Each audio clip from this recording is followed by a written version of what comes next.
Hey everybody, welcome back to another live Thursday night show here at the Smokin' Studios at the Rocky Mountain Cigar Show. We have an absolutely fantastic guest, big friend of the show, close friend of mine, somebody that it's been great to be able to have him on as much as I have, because he's kind of seen me through this entire journey of the show, literally from almost month one. I think I reached out to Kevin. And for those of you that have seen Kevin on before, we've talked about it, but always just means a lot to have Kevin on. We're going to talk about Cuba. We're going to talk about some stuff going on at Trash Panda. And we're just going to shoot the shit and have an absolutely fantastic night tonight. Big shout out to all the sponsors that remotely make this show possible. BAMF Cigars, ROCF Cigars, Kristoff Cigars, Berger Cigars, Sagrado Cigars, New Air Humidor, promo code in the description, 15% off their humidors, as well as forgot to mention BAMF Cigars and ROCF Cigars, promo code below, 15% off the entire website. I get nothing for it. Just please utilize it and have some fun getting some great new cigars and maybe a new humidor. Micallef Cigars, Big Sky Cigars, Cornell and Diehl Pipe Tobacco, La Aurora Cigars, Steve or Dunbarton Tobacco and Trust. As always, Abe DeBabnett Smoking Cigars. Tonight, we will be drinking the Axe and the Oak, but I think I'm actually just going to go with something a little pungent tonight and go with the Cask Strength Axe and the Oak, and we'll get into what we're smoking here in a second. Enough blabbering on. Let's go ahead and bring in Kevin. Kevin, how you doing, brother? What's going on, Ryan? And like Ryan said, I'm Kevin from Cigar Prop, and I am coming to you live from the Drew Estate Experience Asset Studios here on the sunny Gulf Coast of Florida. I think Ryan now has more sponsors than I do. I thought that list would never end. That's awesome. I'm going to get with Ryan later on and figure out some tips on how to get more sponsors. I charge them each $1. Yeah. Never mind. So, Ryan, it is always a pleasure to be on your show, brother. Absolutely. Representing tonight for Kevin with the as I pinch my nipples. Didn't mean to make it look like that. So before we get into it, Kevin, let's go to the only segment I have in the show, sponsored by Steve himself, which will be on the show. I'm doing not an official Soccer Claus, but we're doing a Soccer Claus unofficial episode in December. Steve's the last show of the year. We're giving away a bunch of stuff, but what are you smoking tonight, Kevin? I am smoking from one of my affiliates. I am smoking the new Angel Cuesta from JC Newman Cigars. I am smoking the Salomon, which I'm not a super fan of that size or that tip. I don't like anything with that weird tip that comes down and takes 2 minutes to get it stoked and whatever. Sometimes I just end up cutting it off, but I love this cigar. I'm addicted to these new Angel Cuestas made at the JC Newman El Reloj factory in historic Ybor City, made by the two rollers that roll the American. Have you had this one yet, Ryan? I have not had that one. Oh my God, it's a beautiful cigar. It's so good. Everything I've had from JC Newman is typically a really good cigar. I mean, there's no complaints coming out. Tonight, I'll let you explain this one, Kev. That is the Back in Black. That was a collaboration we did with Smoke In Cigars and Espinosa Cigars. That was my very first cigar collaboration. That was super cool, fun project. And I don't have very many left, man. I probably should take the last 2 bundles that I have on my website down just so I can smoke them, but they are smoking good. They've got a couple years of age on them now. That one you're smoking there, that strength has come down a little bit because they were pretty potent at the beginning. That is a very, very good cigar. No, I like this. I actually got this when you sent out the email for the 5-pack, and I got the shirt. That's what I picked up. I think I got one or two of these, maybe. I don't really fully remember, but anyway. So Kevin, let's dive right into it here. What made you go to Cuba, man? So at the very last minute, Evan Darnell, the Red Meat Lovers Club, had an opening, and because he'd been promoting this event for a while, and I didn't have time to go. I was during the time that they were going to Cuba. I was actually on vacation from work, but I was supposed to be building out the walk-in humidor in the lounge here. And then, so with like a week to go, he's like, we had an opening, before I let everybody know there's another ticket or two available, do you want it? And do you want it to go? So I talked to Jessica, and I actually went into the bedroom after got off with Evan. And I said, Evan wants me to go to Cuba next week. And Jessica goes, you better go. She goes, you better go. She goes, you better go. So yeah, that was it. So we went. I knew it was going to be one of those things that if I didn't do it, I was going to kick myself in the ass, because there may not have been another trip, especially with a group of guys like that, all planned out, all expenses paid, as with your ticket and everything else. So like food, drink, and all that. So I'm like, you know what? Let's just do it. So that's awesome. So within the last minute, you took a week off of work. Yeah, well, I was already on vacation from work. It was in the middle of my 2-week vacation. Actually, it was at the start of my 2-week vacation. So I already had time off from work. I said I was supposed to be doing other things. I was supposed to build out my humidor. So now I've got to do that on the weekends, and I was hoping to do a 5 or 6 day run and get the humidor completely done. So now I got to finish that this year, doing it a weekend here and a weekend there. With the way your room is now, with the big humidor, you should just get one of those like little mini drones that stay within like 12, 13, 20 inches, and just have it just walk around and do like a walk around show. Yeah. And just go from like quarter to quarter. I think that would be cool, because you got a really awesome setup. For those of you that have not followed Kevin and his setup, definitely check out his page, check out his Instagram. TikTok took you down though, right? Yeah. TikTok took us officially down. Yeah. So, but I've got on the Cigar Prop YouTube channel, I have a whole playlist dedicated to the lounge build. So if it's something you're thinking about doing, you can go back to the very beginning. I mean, I had videos of when it was just a concrete slab, and then every single step along the way, I posted videos, I posted updates, I posted why we're doing this. And then I asked questions as well, so luckily, it sucked that project took 2 years when it should have only taken 2 to 3 months. But that was out of my control. There's a contractors, subcontractors, all that. Hurricane come through. So it is what it is. But it did give me a lot of time to get a lot of feedback from everybody on running as much Cat 6 through the wall as I could.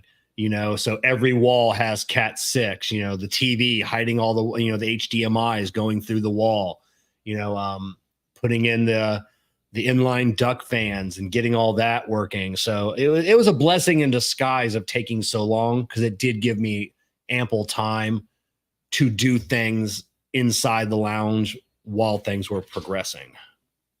Yeah, no, all the videos, guys, are absolutely fantastic. He actually reaches out for some electrician style questions, the ventilation episodes where he talks about how he chose the ventilation. It's all really interesting. If you're remotely looking to do that, definitely really good how-to, not necessarily how-to, but what to think about style videos. If you're looking to add something like that, and you can check everything out on his page. And then not to interrupt, and then we're going to be doing a full series on the walk-in humidor. Now that's something people will be able to do themselves in their house. Because like I said, basically it's, when we built the lounge here, it's a walk-in closet, but we always designed it to be a cigar humidor. So it's an 8-foot by 8-foot, room. So that'll be really, I'm really excited about doing those, those videos that teach people how to build a walk-in humidor. So that'll be cool. So what are you going to do with about the 1,000 square feet worth of space that you're going to get back in your house when you get rid of everything into one humidor? God, it's insane. Jessica's so we have the big humidor in our bedroom, the big stand-up humidor that has a couple thousand. She wants that to stay in the bedroom because it does go with the motif of the room, so that's going to stay. But yeah, all the other humidors, the Tupper doors, finally, we'll empty out the 20 or 30 Tupper doors, the dozens of regular desktop humidors, everything. We stop losing cigars. You know how it is. Like I said, I think I posted last week. It was I was just fishing through my humidor and found whatever cigar smoking tucked all the way in the back, and I'm like, oh my god, I have one, and I smoked it. I'm like, oh my god. I didn't think I had any more of these. So finding those lost gems, I know like first world problems right there. Well, that is the beauty of having a lot of cigars in a good sized humidor is you forget what's at the bottom sometimes or what rolled to the back or fell off the shelf or, so, well, that's awesome. When is that getting done? I'm going to start that this weekend. Cause I still got to do a little painting in there. So that'll be the first step is painting all the walls and the ceiling with like a Zinsser paint that has mold and mildew prevention. So mold and mildew cannot grow on this paint. So that'll be getting everything painted.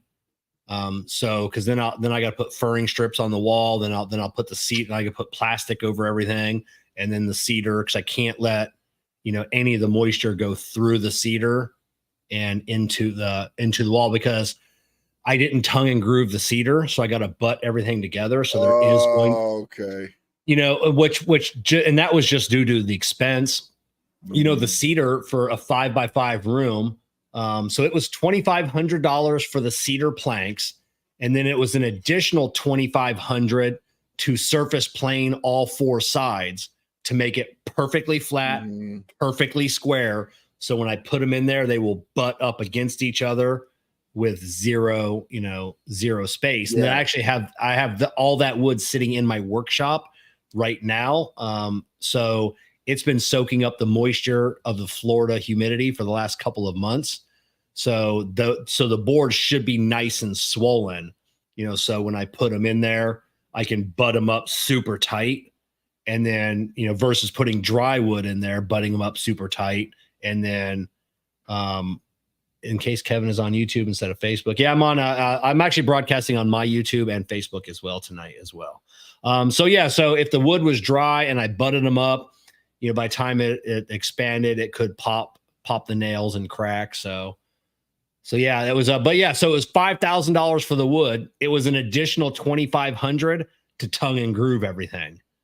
And I'm just like, I just can't justify that added cost of tongue and grooving all the wood. It would have made it a little bit better, but just the cost, I'll remediate by putting plastic up behind the cedar and doing my best to get that moisture preventative from getting into the walls. Are you on mute? You're on mute, Ryan. I still can't hear you.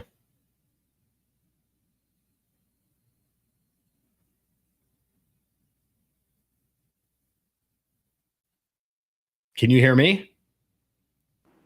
Yeah. My microphone keeps wanting to switch to my headphones. Oh, okay. This. Why not use this as an excuse like every guy tries to do and buy a new tool and buy like a joiner and tongue and groove it yourself? Because it's $5,000 worth of cedar. If it was a couple $100 worth of cedar or a couple $100 worth of pine, I could potentially, make some mistakes and not have a big deal. But $5,000 worth of cedar, I don't want that. I don't want that mistake. So I'll, and in that video, I'll explain what I'm doing and why I'm doing it. And then, there's steps I can do that I don't have to tongue and groove that'll prevent the moisture from getting through to the wall. So you'll see those videos coming out. All right, cool. Well, we'll definitely all be watching those, and I assume you'll be posting those across Instagram as well as YouTube and Facebook. And Oh yeah. Oh yeah. I tapped that social page too, right? Yep. Fantastic. So let's get back to Cuba because I'm so curious. This might be a dumb question, but I've never been to Cuba, so I have no idea. I've also never bought a Cuban cigar. Do they have fake Cubans in Cuba? There are more fake Cubans in Cuba than real Cubans in Cuba. But is it really a fake Cuban? Is it so? Yeah. So is it a fake Cuban? No, it's not. It is a real Cuban, and some of those are probably better than the Cubans that you can actually buy in the Habano store. It's funny. They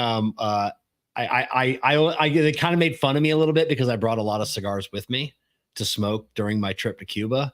And people were like, why'd you bring all these cigars with you? I go, you're about to find out why I brought my own cigars with me. So after the first day, they're like, oh, that's why you brought cigars with you. Cuban cigars suck. And I go, yep. But whoa. All the celebrities smoke them. They're $700 a stick. I mean, dude, they got to be great. Like, did you have any of them? They're smoking the good ones, the ones that, so we interviewed, this is going back a couple of years, but you can still find it on the Cigar Prop YouTube channel. And it's called Cuban Cigar Talk. And then I interviewed, Dr. Emil DeMeth. So, and he's actually a friend of mine locally here. One of the preeminent Cuban cigar collectors on the planet. Like he has just a massive amount of cigars, and we had a bunch of questions for him. And I've talked with him privately and everything else prior to the show and post that show. But you can get some of the best cigars in the world are Cuban cigars, but you have to know what you're going after. So if he walked into a Habanos, an official Cuban cigar store, and it had 1,000 boxes of cigars. He could go through every single box of those cigars, looking at the codes, knowing what he's going to look for, knowing which farms, that tobacco potentially came from, which factories were rolling that cigar, because multiple factories will roll multiple different cigars. Like we would visit H. Upmann Cigar Factory, and they don't just roll H. Upmann cigars, Cuban cigars. If another factory is getting too into it, they can't roll enough, this factory will roll that. So he knows which cigars to buy. He knows which cigars were produced in seasons that got good rain or not enough rain or whatever, that factor farms that got good fertilizer. There's a lot of research that goes into finding the Cuban cigars that are most likely going to be smoking the best. But you buy a box of 20 Cuban cigars, you better go in knowing that half of them are probably not going to smoke well. And the other half that do smoke well will be some of the best cigars you've ever smoked in your life. He once said to me, at an event, I forget what it is I was smoking, but he says, you know what? He goes, I envy you sometimes. Do you like smoking the Liga Privada T52 by Drew Estate? I go, yeah, it's one of my favorite cigars. He goes, you buy that cigar today from the humidor we were in, it's going to be perfect. 6 months from now, you go into another lounge somewhere else, you buy that same cigar, it's going to be perfect. You go buy that cigar in another lounge, it's going to be perfect. He goes, it's not that way with Cuban cigars. It's never that way. You almost never know what you're going to get. So yeah, if you know what you're doing and you do your research, you can get some fantastic Cuban cigars. But is it worth it? It's rolling those dice every single time. Whether you're going to go, it's gambling. The first cigar that we smoked, we got off the plane. We didn't even go to the hotel. We went right to a Habanos. So, and then luckily at that lounge, Hirochi Rabina, I don't know if you know Hirochi Rabina. So the Rabina farm is one of the oldest families in Cuba growing tobacco. Hirochi does, they do let him out every now and then because he does make cigars out of Nicaragua. So his grandfather started the farm, passed it down to his grandson, Hirochi, because his dad didn't have the green thumb like Hirochi did. So, but his dad ran the Habanos that we were at, that the first place we were at. So we got to meet Hirochi's dad. He picked out a box of, what did we smoke? Romeo y Julietas. So he picked out a box that Evan bought, and then the cigars were unbelievable. They were so good. And everybody had it. So luckily, everybody's first Cuban cigar in Cuba was undeniably flawless. But with that being said, it is one of the lightest cigars you'll smoke. There's no spice, there's no nicotine, there's no boldness. It's just a smooth, light cigar. And then it all went downhill from there. So I know that Habanos raised their pricing this last year, or not too long ago, quite a bit actually, from what I understand. What is the cost of a Cuban cigar in Cuba? So like the Romeo y Julietas that we smoked, they were like $11, $12. They weren't expensive. Like the Bajiques are still like hundreds of dollars. So like even in Cuba, even in Cuba. So you're going to spend big money on Bajiques. So like your preeminent lines, those cigars are still big money, because they have to be, because if they weren't, because we actually saw a lot of Asians that were there buying tons of cigars. Oh yeah. Just because, so if they made the Bajique, if it was, because everything is set on the Hong Kong pricing. So if they made Bajiques $50 in Cuba and they were $300 a piece in Hong Kong, obviously everybody's just going to fly to Cuba, because you can, everywhere else in the world, you can bring cigars back. So it is actually cheaper to buy a plane ticket, get a hotel, even if it's for one day, buy a shit ton of cigars, fly home, and you still saved money if that was the case. So they got to keep the pricing, the same based on that Hong Kong market.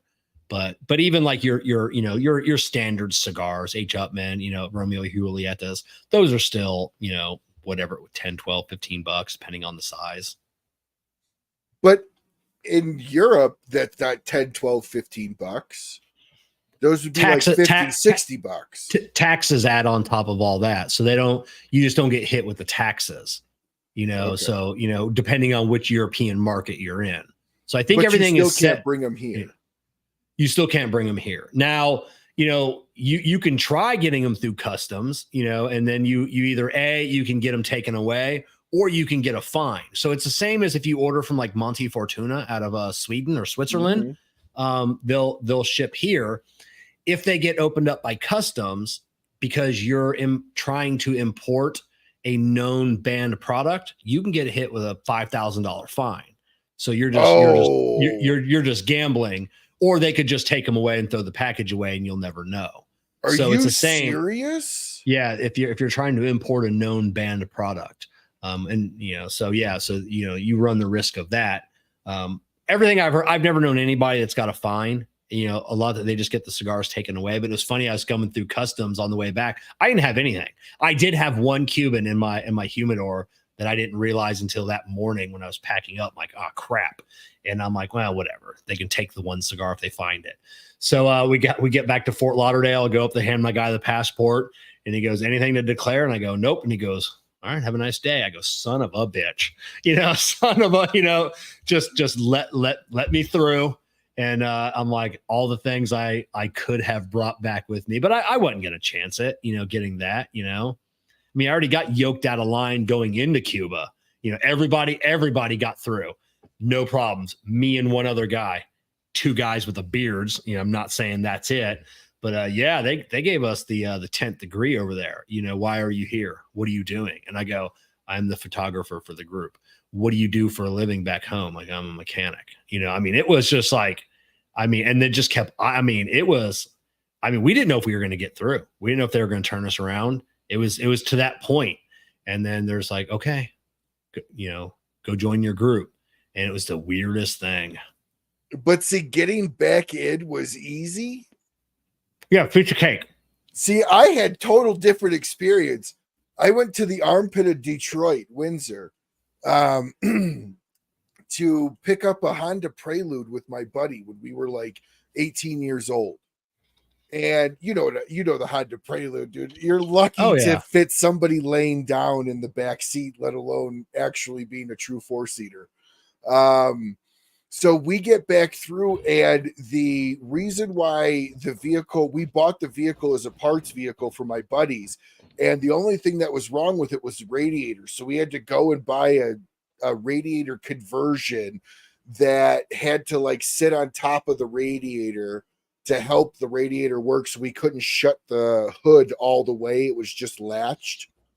And getting into Canada, they were like, come on in. Hey, yeah, have a great time. Getting into the US, my buddy got pulled over.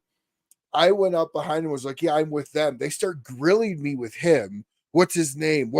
How do you know him? They then, 4 dudes in a Honda Prelude, taking it up, like opening everything, and you're like, what the heck is going on?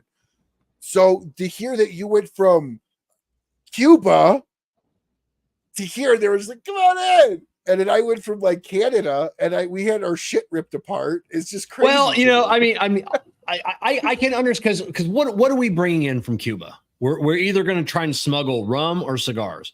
That's the only thing. We're not. You can't smuggle drugs in from Cuba. You're not smuggling clothing in. You're not smuggling anything. Rum and cigars. Who cares about that? From Canada, I can almost understand. It's almost endless what you can smuggle in from Canada. So I can understand that. Maybe it was also because we were bringing a car back. Who knows? But yeah, it was still really funny to watch 4 dudes get inside of a Prelude. Yeah. So you're in Cuba.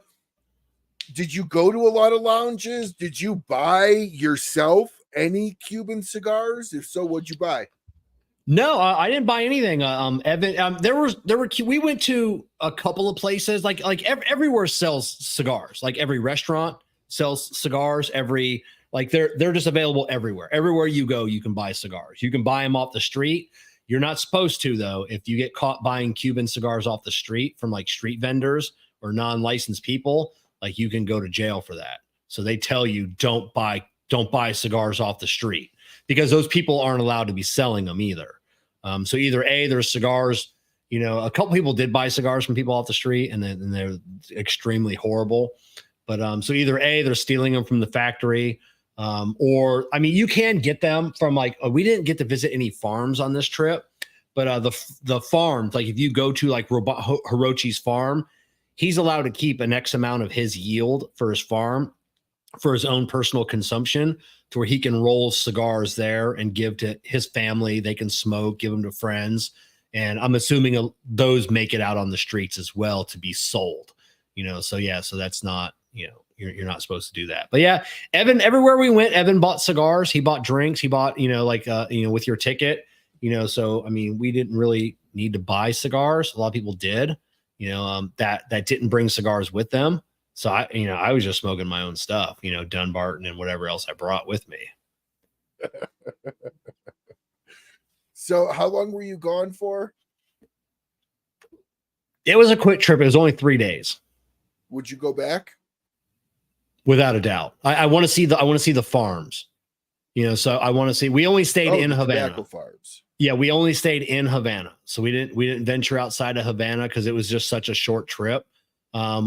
Evan really wasn't quite sure. This is his first trip that he planned. So we didn't know what could go wrong, being such a short trip. So we just kind of contained it to Havana. And so, yeah, the next time, now that we know, we're a little bit more aware of what goes on, we'll definitely, he definitely wants to try and do another event next year. So we'll see how that goes. So what was the purpose of it? Just to go down there and have a good time? Like, I thought you guys were going to some of the fields. No. We were just going down there under, we were going down there under like humanitarian aid. Okay. So, which basically means everywhere we went, because Cuba now has like restaurants and businesses that are not owned by the government. Like the average citizen can now own businesses. Same with the hotels. They're hotels owned by the Cuban government. The one we stayed in was a brand new hotel, and it was in partnership with another company, so we're allowed to stay there. We weren't allowed to spend any money at anywhere owned by the Cuban government. That's part of like the U.S. policy. So we're not allowed to stay in a Cuban hotel. We're not allowed to stay or eat at a restaurant owned by the Cuban government. So as in like humanitarian, we were supporting the local people by eating at local restaurants, shopping at local shops and things like that. So, yeah, basically it was just going down there and just seeing what Cuba was all about, seeing what Havana is about, seeing the people and the food and the drink and, tons of Havana Club, tons of cigars, tons of good food. So how does the food match up to where you live? It sucked. The food sucked in comparison to here? I live in Florida, like we have the best seafood in the world, Cuba. So right now it's an island. You would think they would have the same great seafood. They do have really good. No, I tease when I say the food sucked. It didn't suck. There was some weird stuff that I didn't eat, but like they don't like beef is really hard to get. Like right now, like beef is like the biggest like thing you can't get. In Cuba, it's tough. Chickens they import from the U.S., so it's not like they have big chicken farms. So there's still not a lot of chicken. They do have some goat, some lamb. There is a lot of seafood. It's prepared really well. But like I said, I live in Florida, so I eat great seafood all the time, and so it wasn't any better than what I normally get. Was there a Cuban-esque dish here that you tried over there equivalent that was better there than here? No. I mean, I was hoping to find a Cuban sandwich over there. Cause I love Cuban sandwiches. And like I said, well, I mean, really the Colombia and Ybor City invented the Cuban sandwich. It wasn't even invented in Cuba.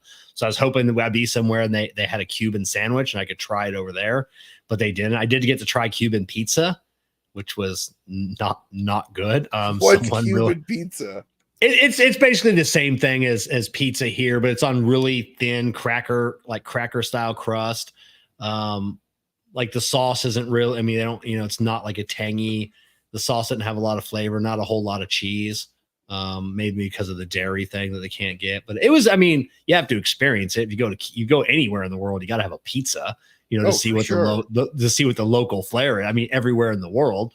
The only thing that sucked was I found out a couple of days before there are only two places on planet Earth that you cannot import Diet Coke: North Korea and Cuba. So I had no Diet Coke. What did you drink? Mojitos all the time. Now so as in things that I tried here, over there was the mojito. I've never had a better mojito. I'm a bartender. I used to manage a bar. I can't even make a good mojito. I'll have a hard time ever drinking a mojito in the US now that I've drank a mojito in Cuba. I mean, they grow sugar cane. The sugar is fresh, literally off the fields. It's in there. The rum they use, the mint. It's like a whole mint sprig that they're growing. They just shove the whole thing in the drink. And I was drinking, I don't even know how many, with dinner, 4, 6 of them every night, every meal, And I did drink the Havana Club and their version of whatever Coke, which was a whole lot sweeter than what the Coke that we get. So I did drink, rum and Cokes and mojitos, man. Those mojitos. Well, yeah, because their Coke is real Coke. It's the sugar, real sugar. It's not the high fructose syrup Coke. That's the same thing. High fructose corn syrup is corn sugar. It's the same thing. I don't care what people say. Correct, but it tastes different. It does taste different. There's a lot more of it. You could tell that there's a lot more sugar in their version of Coke.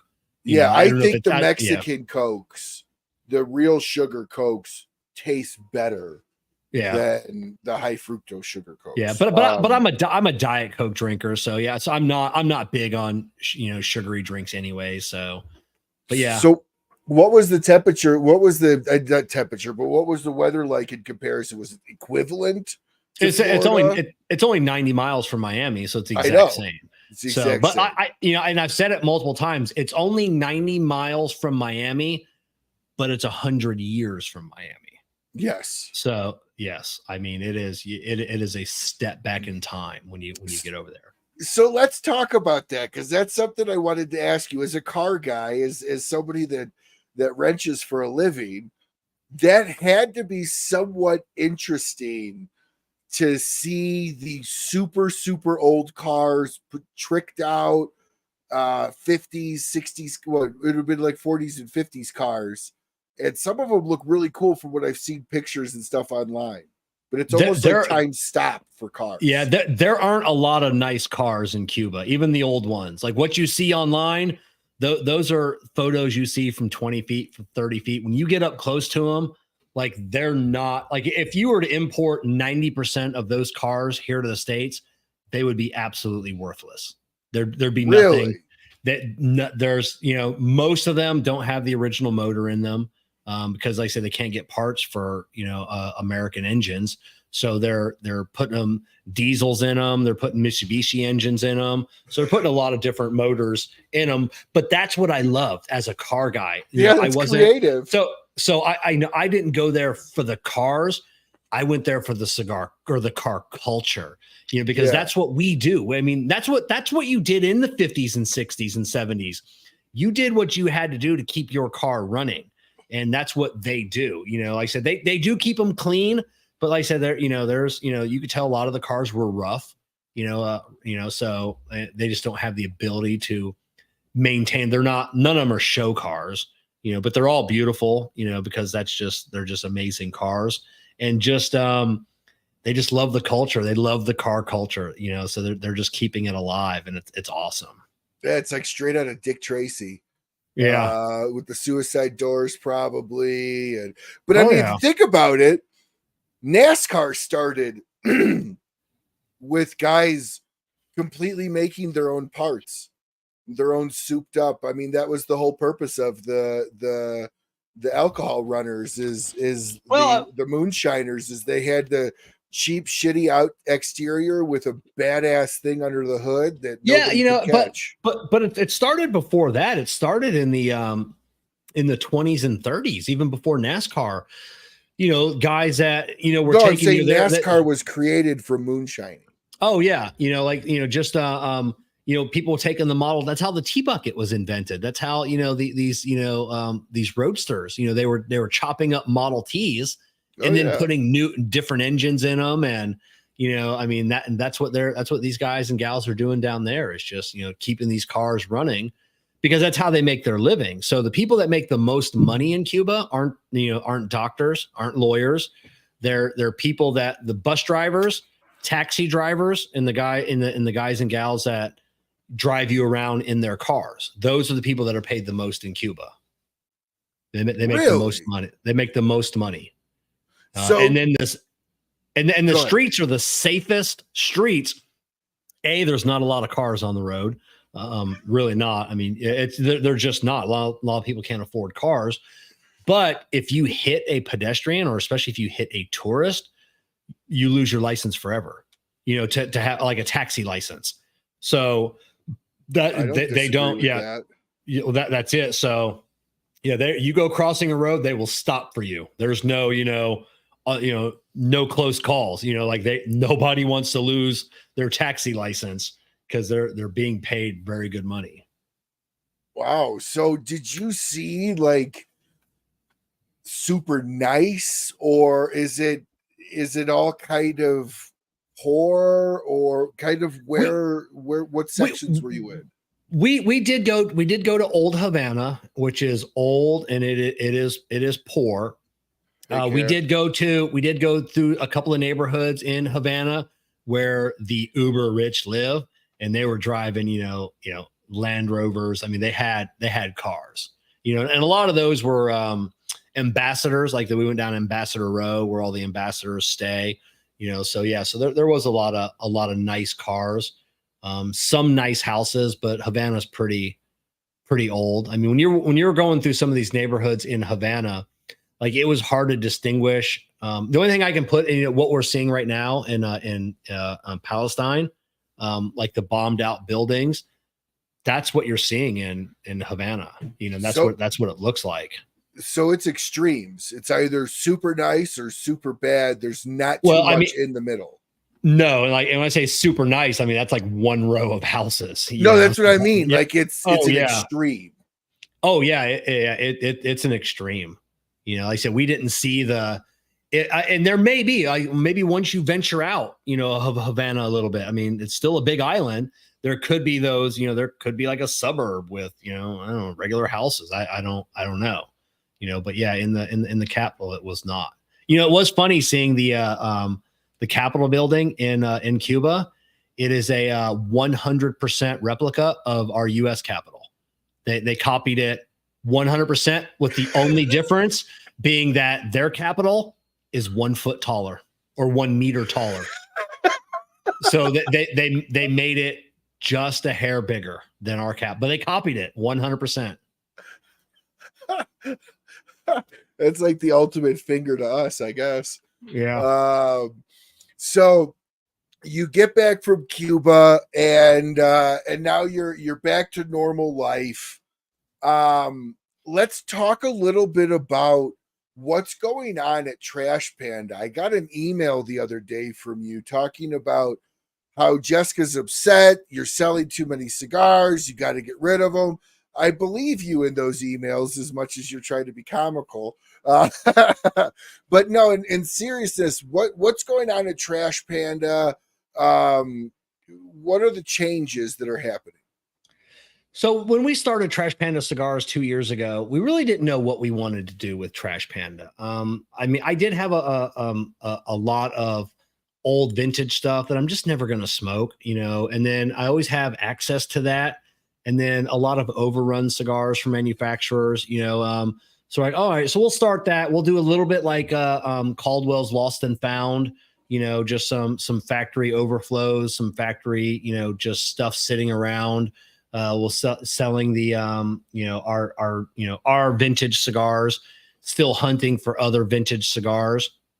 And then it just got to the point to where then we started manufacturing our own cigars. We had a couple cigars with Sinistro that we did. And then I wasn't moving those cigars as fast as I know that they should have been selling, because I was concentrating too much on selling everything else. I'm buying cigars and, you got to flip them. You got to get rid of them. So we just made the decision going into 2024 that Trash Panda Cigars is going to be its own brand. We're going to do is sell cigars made specifically for us.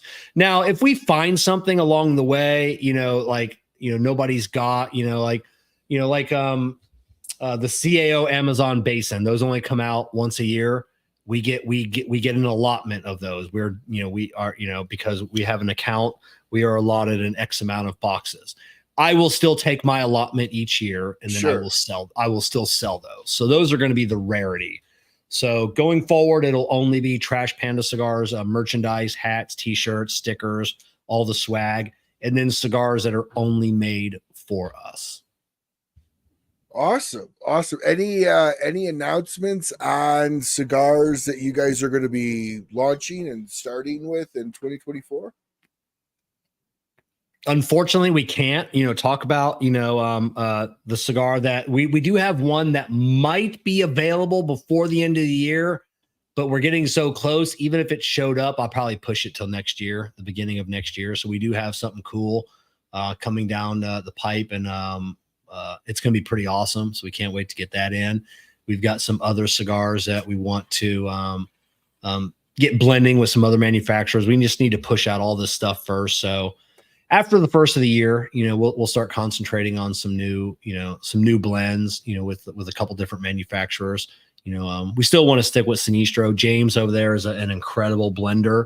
And then everything that he blends for us is made at Artista Cigars, Ram Rodriguez over there, that makes the Buffalo 10 amongst other things.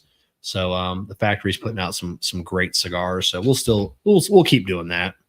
And then we'll be putting feelers out for other ones as well.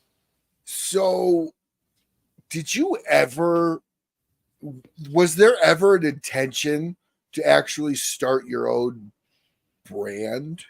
Your own Never. If you listen to my they're gone know now. But I'm asking because I've heard you said it to me. I would never want my own cigar, never want, my own company. And it's just something that just kind of happened. It just, I don't know. I mean, it just happened. Like we just started a cigar company one day and it's like, what the hell are we doing? We interview so many people and we know how hard this is. And it's only getting harder, especially with the social media crackdown.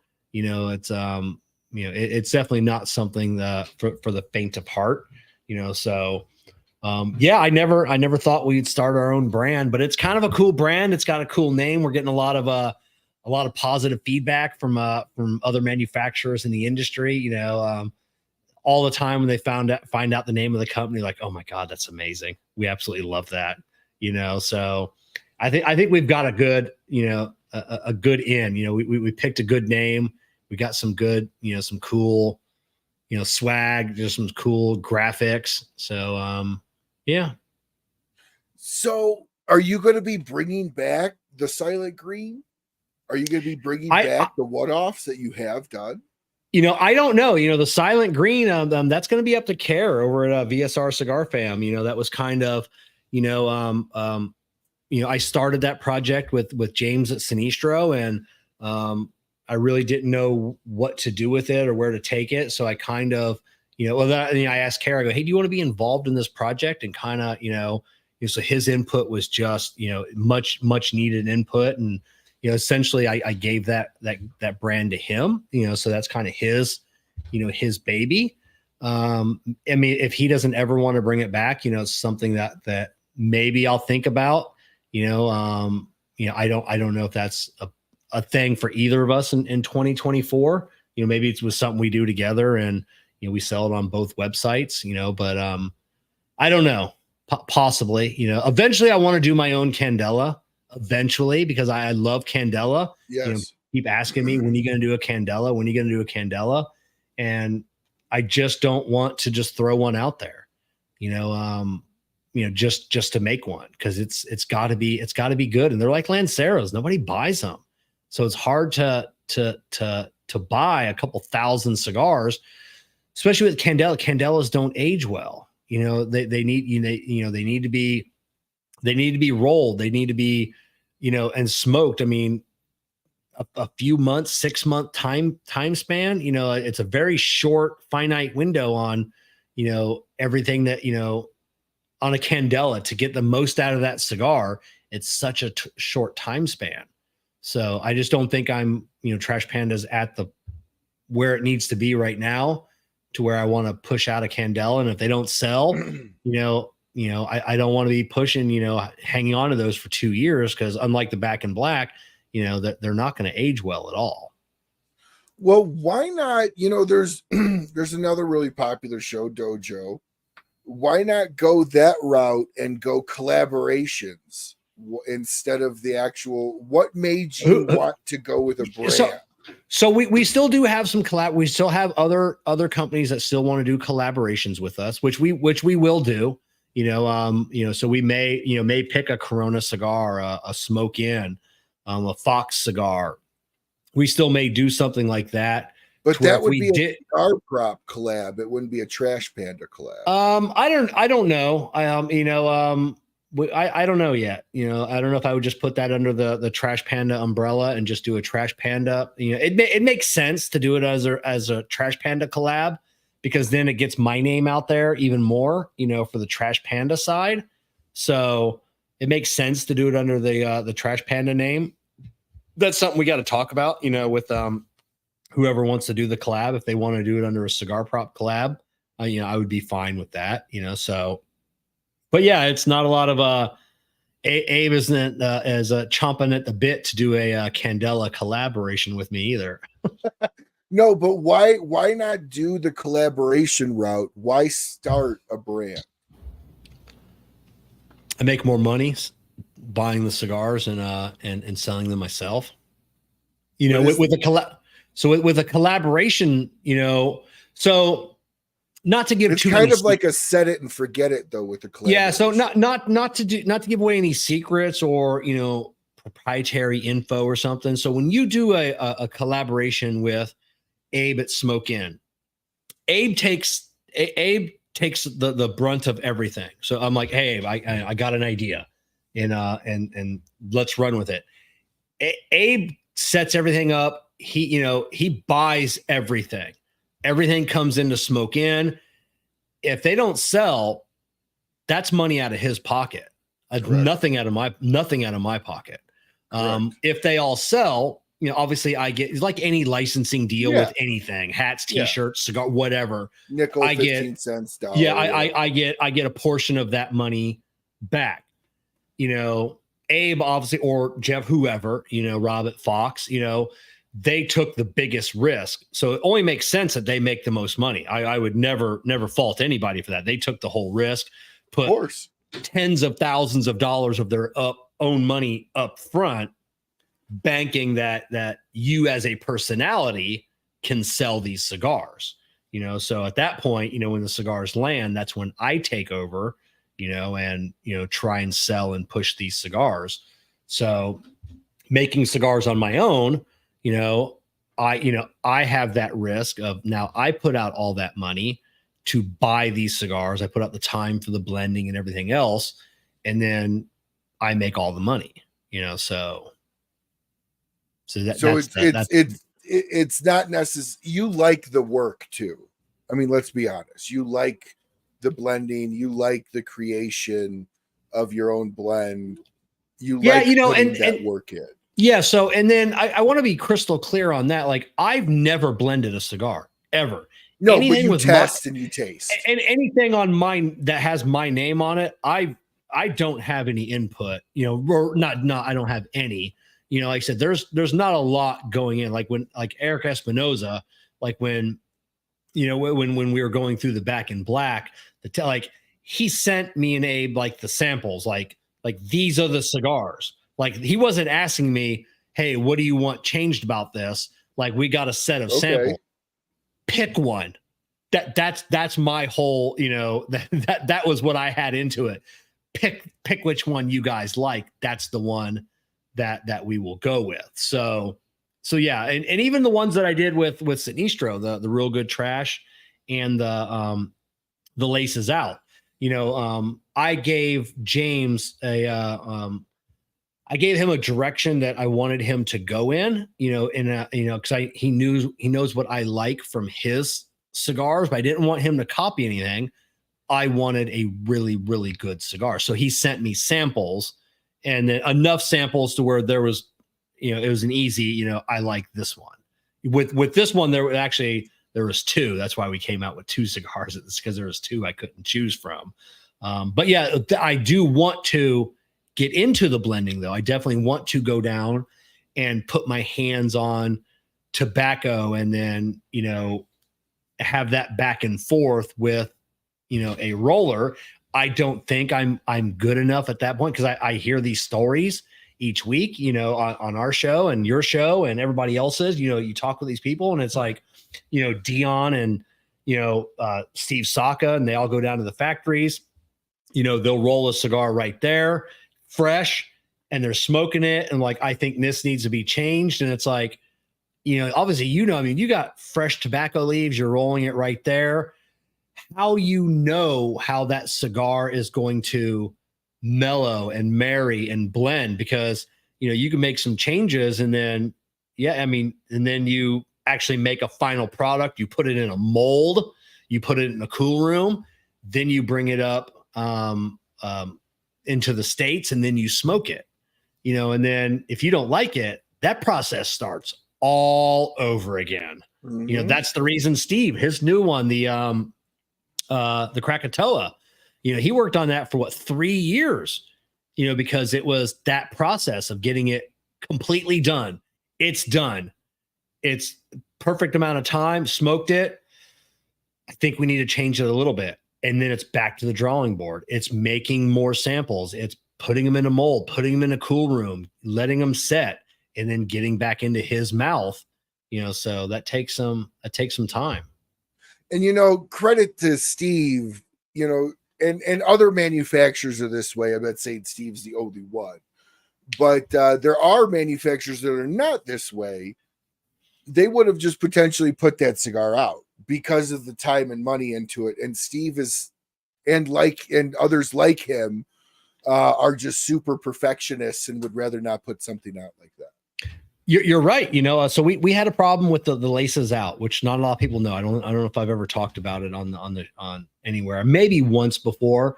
So we got those cigars in, and that uses a Dominican broadleaf, you know, which has never been done before. You know, Ram grew that crop specifically for James's and the Sinistros, their 10th anniversary.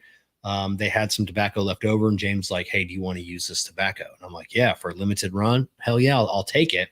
So we got in the first shipment of those cigars in, and you know, I smoked a couple, smoking great, a couple of them not so much, a couple of them more not so much. You know, sent them out to some people. I'm like, "Hey, is this just me?" You know, everybody came back. These cigars aren't. They're just not. They're not burning right. So talk with James, and yeah, we could have. I mean, they were good enough to sell. You know, like there was, I would, you know, I don't know, 90% of small brand owners, they would have just sold the cigar, and I couldn't do it, you know. So James like, send them back. So we sent them all back to the factory. Then they started smoking them. Then they started pulling them apart. Come to find out, there was an issue with the binder. That was all the problem. All the issues with just a binder, you know, on these cigars, and they completely remade all the cigars. They didn't rush them. I didn't say, "Hey, I need these cigars now," you know, and I told them, I said, just go through the process again, you know. So that's why it took another many months of going through that process again, aging them again is in the cool room. And when we got them, they were absolutely flawless, you know. So there's a lot of manufacturers that wouldn't have done what I did, you know. It was just like the money was already gone.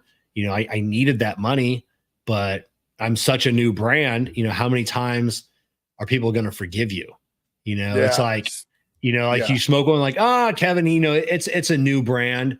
But then when I come out with that next cigar, are they thinking, am I going to buy this one? You know, that one, you know, I'll buy it to support Kevin, but that was all, it might be in the back of their mind that, yeah, this might not be a good cigar. And then that might taint their opinion when they smoke it, you know. So I wasn't having any of that. So I just, you know, let's just start over. Yeah, it's kind of, you know, just put an analogy. It's kind of like a movie. If the first movie sucks, probably not going to get a lot of people to go to the second one, you know. And so, yeah, it's super important that your first major release is perfect or as close to perfection as humanly possible, because that sets the stage for future mindset on buying from you. Absolutely. And it does. And the cigar doesn't have to be great. You know, like I said, you know, that Dominican broadleaf, it's very torn between people. Some people like it, some people don't like it. But the one thing that nobody can say, you know, that I've heard, that they smoke bad. You know, the construction is flawless on them. And that's the way it is cigars. I mean, I don't like Steve's Todo Las Dias from Dunbarton Tobacco and Trust. I don't think it's a very good cigar. In my opinion, for my palate, I don't like the Norteño from Drew Estate. I've smoked dozens of them trying to like that cigar. I don't like it. It's not for my palate, but I've never had a bad one. They all smoke well. They all do good. So that I can accept. You know, if people don't like the cigar, I can accept that. You know, like, oh, the cigar's, you know, just bitter. It's not hitting my palate. It's too strong. It's too light. That's fine for me. But, you know, I just, you know, I can't accept that everyone tunnels or canoes or doesn't burn right. That's not acceptable. Oh, absolutely. And I'm just going to throw this out here on the show. Kevin's the reason why Steve stopped selling the Todos Las Dias. So if anybody really liked that cigar, Kevin just didn't buy enough of them, and he's really close with Steve and talked him out of it.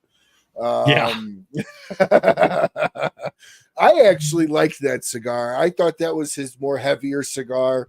But I totally why people didn't like it. That's the reason I didn't like it. That cigar was too heavy for me. You know, it was a fuller bodied, heavier cigar, and that's the reason I didn't like it.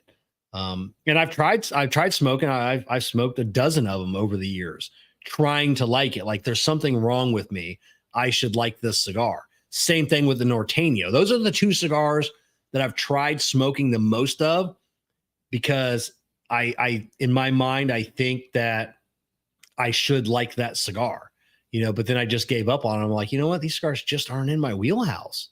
There's nothing wrong with that. No. And that's why, I am so slow to critique a cigar that I don't like, in the sense of saying it's a bad cigar. What I will say is it didn't smoke good, because that's a characteristic of the cigar. If it's bad, that's a relative. There's a lot of people that eat tripe. I don't like tripe. It's not a bad food. It's just not for me. And no. It's a bad food. It's a bad food, Ryan. Don't. I don't know. Some people love it. I don't know. Some people like chitlins. I know. My dad loves tripe. I had some chitlins. I had some chitlins this weekend at the Drew Estate Barn Smoker. They were pretty damn good. I'm not gonna lie. I just tried not to think about what I was eating. But along that same line, I'm not a huge infused cigar smoker. Yeah. They don't hit my palate.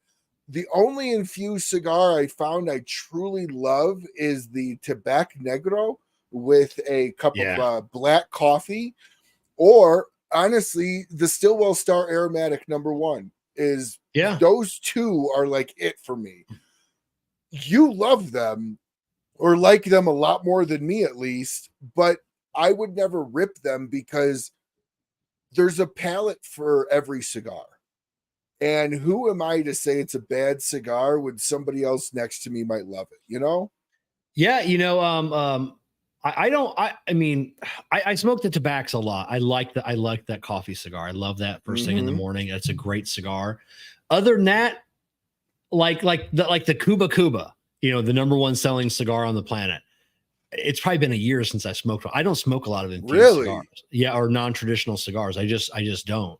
My palate has changed, and I just smoke the heavier, fuller bodied stuff. I like that, but I take deep offense when someone blasts, that an infused cigar as it's not a real cigar.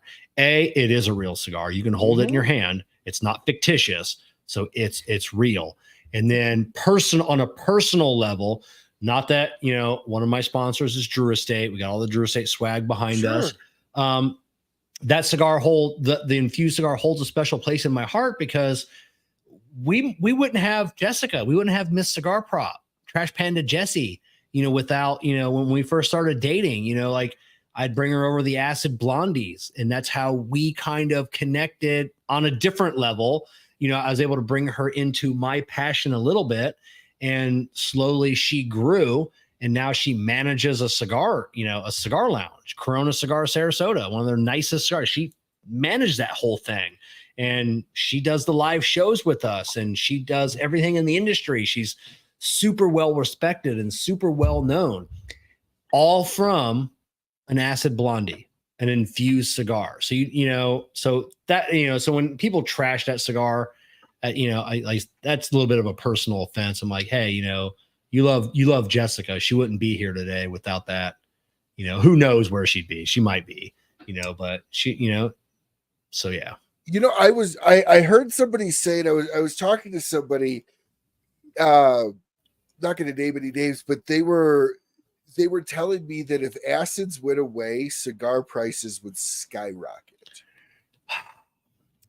We don't know what would happen. So, like I said, they're rolling, 100,000, give or take 100,000 infused cigars a day, 500,000, 500,000 cigars a week that they're rolling is non-traditional cigars. What happens to that tobacco? So say they ban infused cigars. You have 500,000 cigars worth of tobacco. Now that's a glut in the industry. Now that tobacco, it's great tobacco. It is No, premium. it's great It's tobacco. premium tobacco. Very much. Drew Estate can't use all that. They're not rolling enough T52s and everything else to use up that tobacco. Now that tobacco goes out into the market. Does that crash the market? Now tobacco is worthless. So do the price of cigars come down? Do more brand. So what happens when you introduce a glut of something into a free market? I don't know, whether it's houses, cars, anything else, but it's tobacco. It's something that's never, I think, been experienced before. So I don't know what would happen. So my take on how I think he was explaining it was, for the first year, cigars would drop most likely in price because of all the additional tobacco, but then they would stop growing that. And he said, as soon as you stop growing that, he's like, it's Drew Estate doesn't use the entirety of a plant. They'll sell off a portion of that plant and use what they want. So now all of a sudden you have all that tobacco not being grown, and now you'll see the skyrocketing of the cigars just because that tobacco that Drew Estate grows is sold off to other manufacturers and used in their cigars too. Yeah, or the farmers switch their supplements them. Yeah, so they stop growing that tobacco, and they switch over to a broadleaf, or they switch over to Mexican San Andres, or they switch over to a Sumatra, they switch over to something else, completely, which I don't, so that's going to take years to develop. So yeah, so for a couple of years, does the price skyrocket on certain cigars? And then once they figure out a new tobacco crop, then do the prices plummet? Because now you've got dozens of farmers, I don't know how many there are, now growing, different tobacco, so now the price comes, I don't know. Yeah. So I'm curious about your own brand. What was the most difficult aspect of starting your own cigar company? And I'm looking at it from like the governmental side with the FDA. Did any of that stuff like come down on you? Did you have to analyze any of that before starting brands and stuff? Yeah, I don't have to worry about that. Sinistro, who does my blends now, and then the other companies that we're going to be working with, that's kind of their deal. There are things that I should probably be worrying about. There are things that I probably should be doing that I'm not. But because I'm not big enough at this point, I'm not worrying about those things that potentially I might have to worry about in a couple of years. So yeah, I mean, right now those brands that they're taking care of the taxes, they're taking care of whatever, all the regulations, the import, all that is factored in to every cigar that I buy from them. So when I get it into my hands, it's essentially free and clear, and all I have to do is just resell the cigar. But as a brand, was that hard to get that all set up, the legalities around it? You obviously had to bring in an attorney with the whole deeming rule. Does that apply to you at all? No, I'm in Florida. We love cigars in Florida. we sell whatever we want, like I just go online and pay my $80, whatever it is. And I got my tobacco license to resell cigars. I don't have, like Care, he's on the show now. So he has different licenses. He's different than I do because he sells wholesale. That's a whole different thing. He's got to know, like when he sells to Ohio versus Colorado to Michigan to wherever, there's different state taxes and there's different brackets, and he's got this paperwork and other people like him that are selling wholesale. I'm not selling wholesale. I'm just reselling on my website. So that whole part of that business does not apply to me. Eventually, like say, if I wanted to start wholesaling my cigars and shipping them out to retailers across the country, I will have to look into how that's done. I know Ohio is a tough one, where you got to do like quarterly taxes. with like the state of Ohio. You got to tell them how many cigars you sold in their state. You give them a fee, and it's like that with New York and California and all those other states.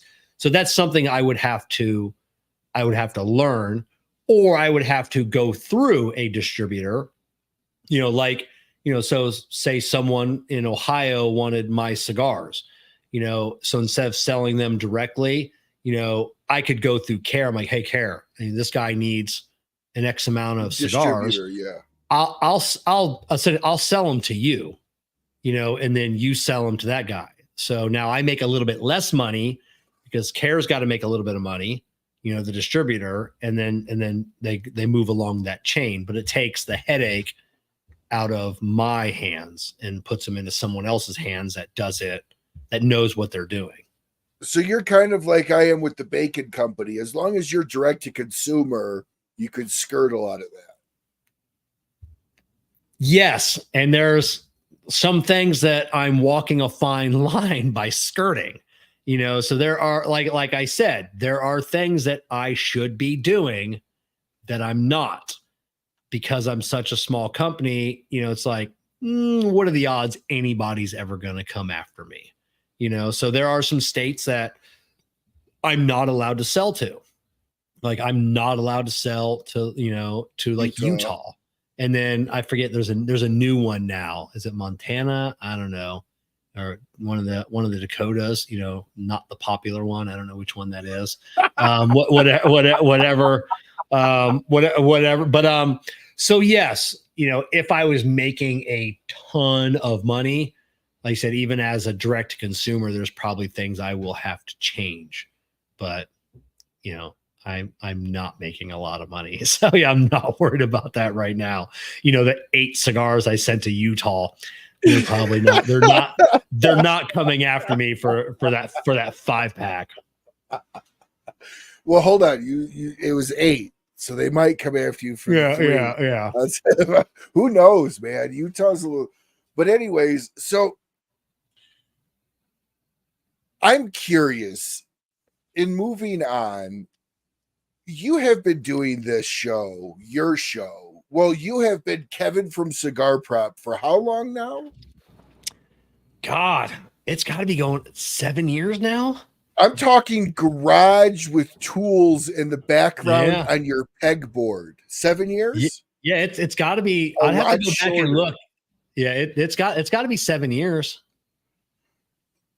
In the 7 years, what are your 3 biggest achievements that you have been able to do on your show where you were like, wow, when I look back, I want people to remember me by these 3 big things I did? Interviews, you landed, by the way, probably the hardest fucking interview ever in the last 5 years by getting Ezra Zion, the 2 guys. It was amazing. What a great interview you did. That was, Kara and I had so much fun along with Jessica on that. Yeah, I mean, they haven't done an interview in over 5 years together, and it was just when they reached out to me, because I've reached out to them in the past, and they're like, yeah, we're just not doing interviews, we're not doing the whole social media.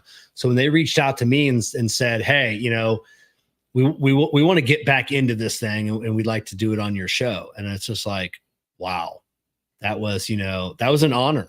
They could have picked anybody. Anybody.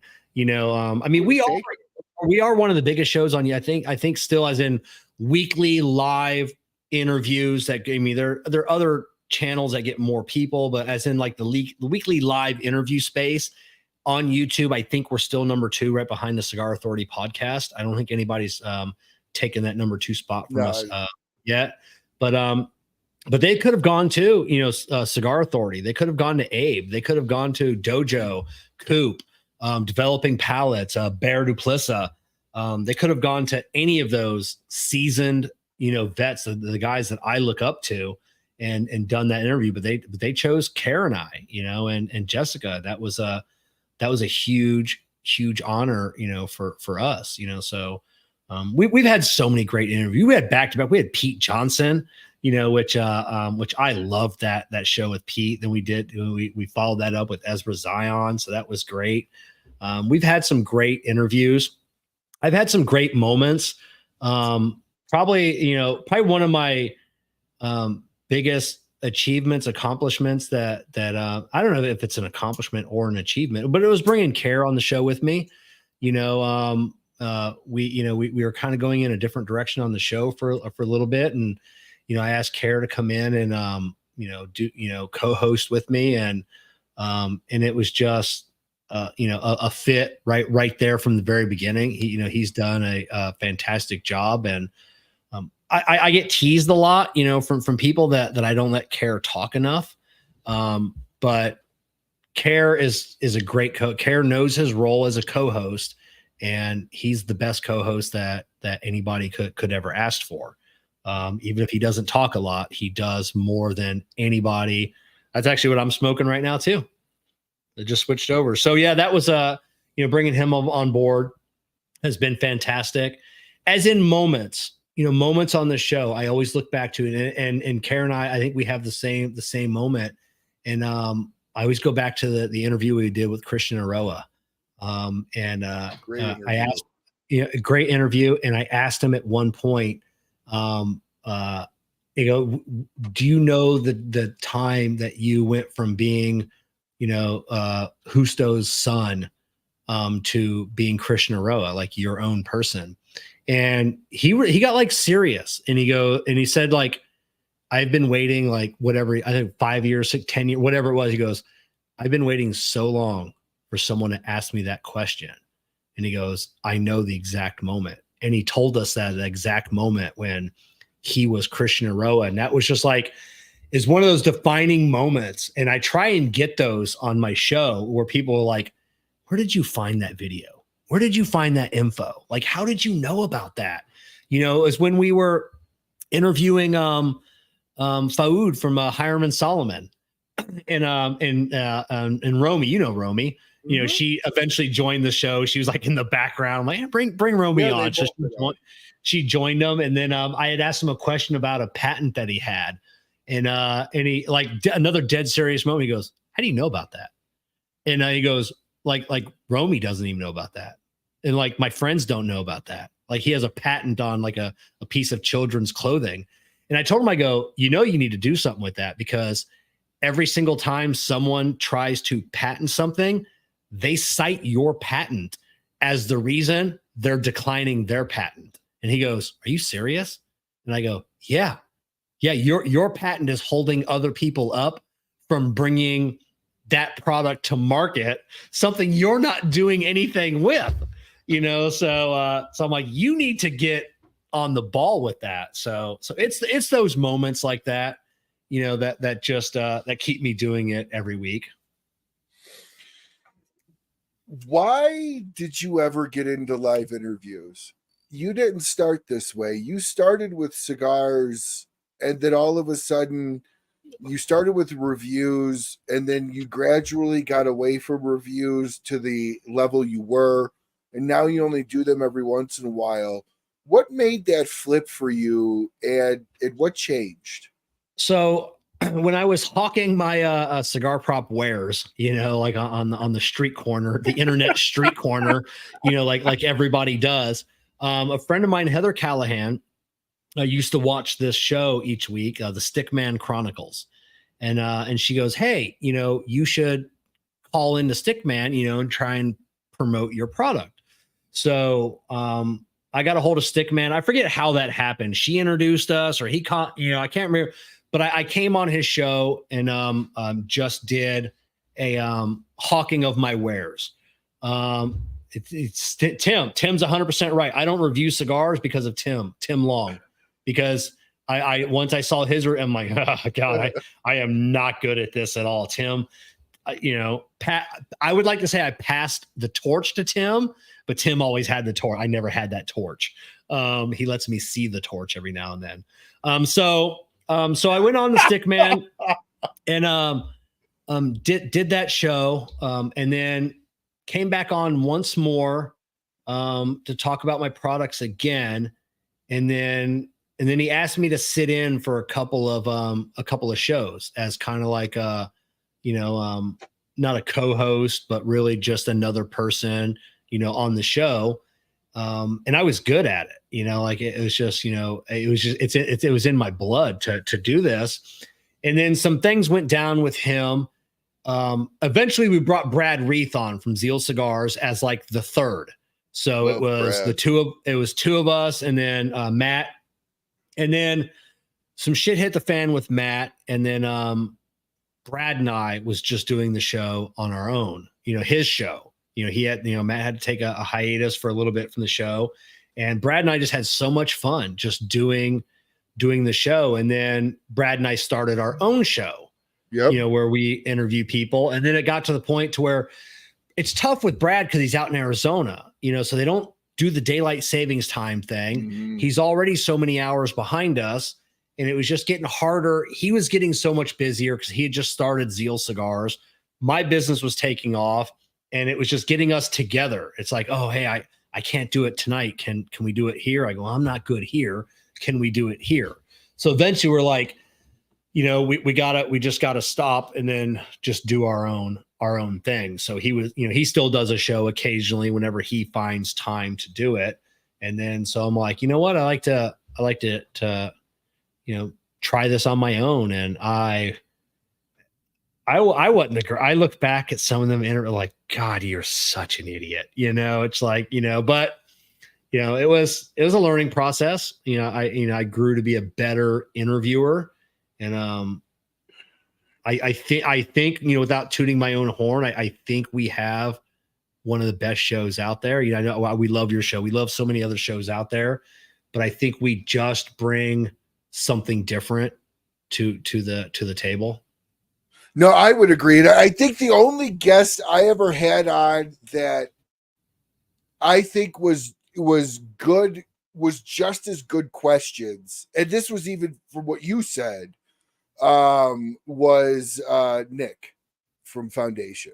Yeah, Nick's always my favorite. That was a really, really great show that we did, and I know you really liked it. You commented on it, and I'll never forget the first thing because you and I were talking about a month into me doing this, and you had given me some pointers, and then you watched my very first episode. I did a live interview with Gran Habano, George Rico, and I was sitting outside and I kept saying the word absolutely. Yeah. And you texted me, stop saying absolutely, dude. Stop.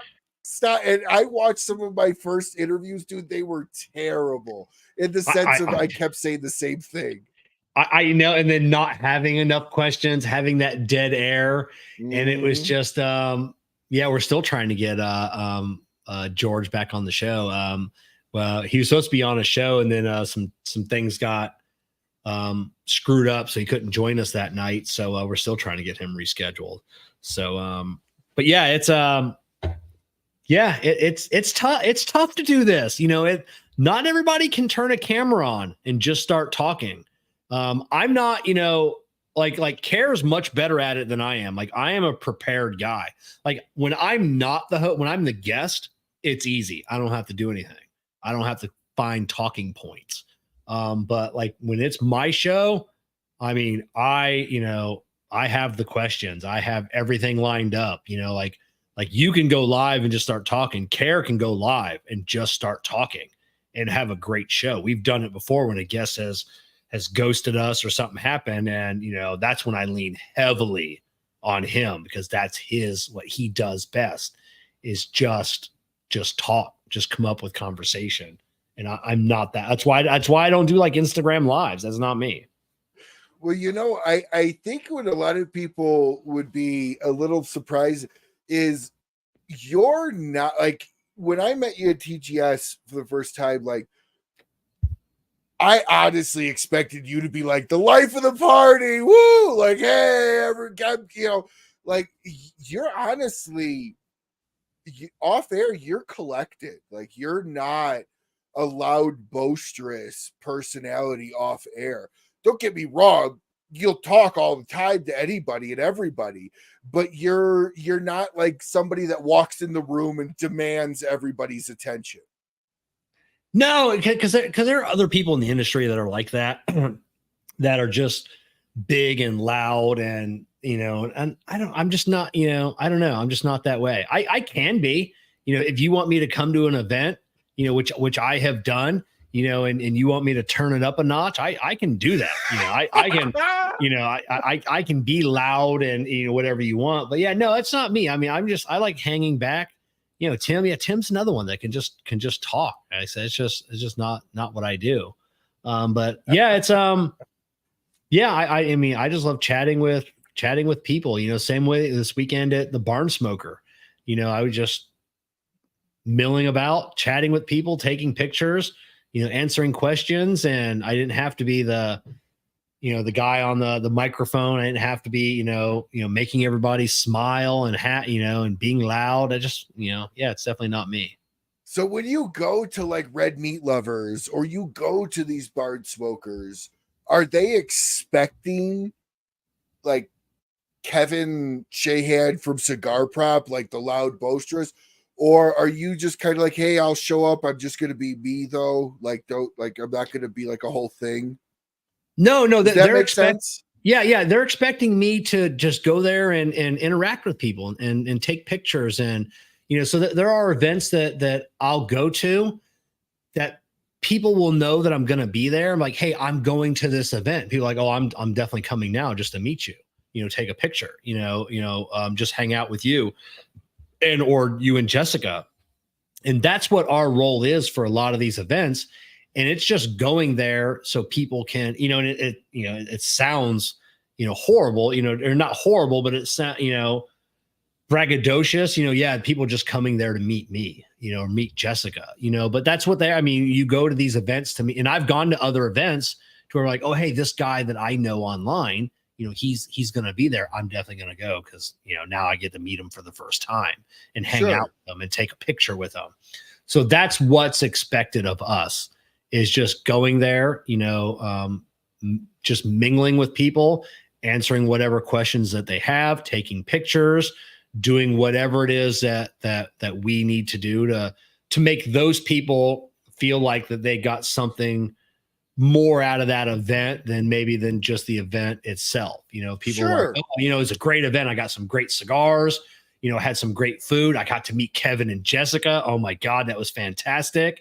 And that's what we're there for, is just to offer, we're the piece of swag that you get when you go to these events. Hey, come on down, and it's you're going to get this, and you're going to get that, and you're going to get to meet Kevin and Jessica. If that, some people are like, I don't know who that is, and other people are like, that's the reason I came. So what was it like that first time? And I can tell you exactly the first time somebody ever asked me to take a picture with them. Do you remember that first experience where somebody was like, dude, I watched your show, I want a picture? You're like, oh, you're the one. So it was the very first Barn Smoker we ever attended. And that's going back 5 years ago, 6 years ago, however long that was. And it was Chico. And we were at the Barn Smoker, and he came up to me, and he goes, I need to get a picture with you. And then I'm like looking around like who are you talking to? And then he, but it was like me, so yeah, it was that very first picture. And Chico and I are still great friends. We took a picture together this past weekend. Yeah, that was the first time anywhere that someone had recognized us, recognized me at that point. At that point, I was still, the biggest part of the company. Jessica was just kind of coming into her own. But yeah, so it was Chico, the Florida Barn Smoker, asked to take a picture with us. He was the first. There were other people there that day that took a picture with us, but Chico was the first. Well, I'll be honest with you. I don't even remember the guy's name. We were at a big event, Havana Nights, put on by Smoking Cave Cigar Lounge, where I kind of launched, I launched the show from that lounge with their help. Literally, the owner, Sean, opened up his Rolodex and got me my first 10 interviews. It was great. And then the first time somebody came up, put their arm around me, and I looked over, he goes, yeah, I just want to get a quick pic. I love your show. And I'm like, what? And then fortunately, my friends were with me because nobody would have ever fucking believed me that somebody took a picture with me, but they were like, I couldn't believe it. I said, you couldn't. He's like one of the 5 people that watch the show. Like, that's great, you know? Oh yeah. You know, it's awesome. I love it. I hate it when I go to some place and like, oh, hey, Kevin, how's it, you know? And I'm like, oh, hey, it's great to meet you. I'm like, oh yeah, we met last year at this event. I'm like, that's my bad. And then I'm horrible with names. So and then Instagram doesn't make it good because you don't know people's names, you know their handles. You know, so sometimes people are like, oh, hey, I'm so and so on Insta. I'm like, oh, okay, now I know who you are. You know, I remember when down in Miami, one of the nurses came up. My daughter's a nurse. And at the hospital she was working at, came up and I was like, hey, you know, I looked you up online, like creeping on her Facebook profile, like they're like working. It's like they go, is your dad an influencer or something? And she's like, my dad. let me tell you about my dad. And then so many of her coworkers started following me, and one of her coworkers, actually like her best friend, like fell in love with me. Like she eventually married a guy that looks just like me. Like that's how much it's a little creepy. But yeah, but yeah. So yeah, my daughter's had some run-ins. We go like, oh hey, I want your dad all the time. So what's been one of the craziest interactions you've had with a fan?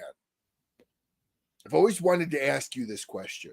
Whether the fan did something funny, stupid, or inappropriate, what was one of the craziest reactions or interactions you've had? There's never been any crazy interactions. There's never been any, you know, like weird fanboy, fangirl moments.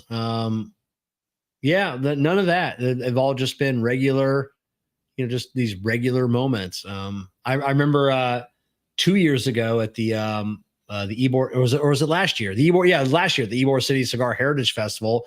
Jessica and I was keeping a running tally of how many people asked for her picture versus my picture, and she had like the first 6 people at the event all wanted pictures with her, and they didn't know who I was, and that was just such a great moment for her, and she's like, "Oh, this is awesome." You know, so, and then luckily my fans showed up. So, so I had a lot of pictures, but yeah, there's been none of those weird moments. I mean, there's been moments where we've met people that have talked some mad shit about us online. And when you get face to face with those people, that shit changes when you're nose to nose with somebody, you know? So, but those are the moments that could have been bad, but we bite our tongue and, you know, we're cool. We don't make those moments because it's not our event to ruin. Now, being that you kind of touched on that, without getting into any sort of in and outs, you've obviously had some people that have not been the biggest fans of yours that are in the industry in the sense that do what we do. How do you handle that? You suck it up, you be a man, and you apologize, and you recognize the wrongs that you did, and you try and make right, you know? So, this past weekend at the Barn Smoker, Eric Eric from Cigar Dojo was there, and yeah, so he was the last person that I had to make right. I had said some dumb shit on his show many years ago, and then some other things, some other people. I think, I don't want to say, you know, gave him some wrong impressions or some wrong things about me, you know, and it is what it is. And I've lived with that for a couple of years. So last year at the Great Smoke, I finally made amends with Coop. You know, I apologized for the dumb shit that I said years ago, you know, for being, you know, just being who I am. Just I say dumb shit all the time, you know. So I think now I'm good. I think I've made amends. I recognize my mistakes, the things that I've said, and luckily, I've just been man enough to admit those and apologize to the people that I may have wronged or said something about. And if they forgive me, they forgive me. If not, at that point, I've tried my best.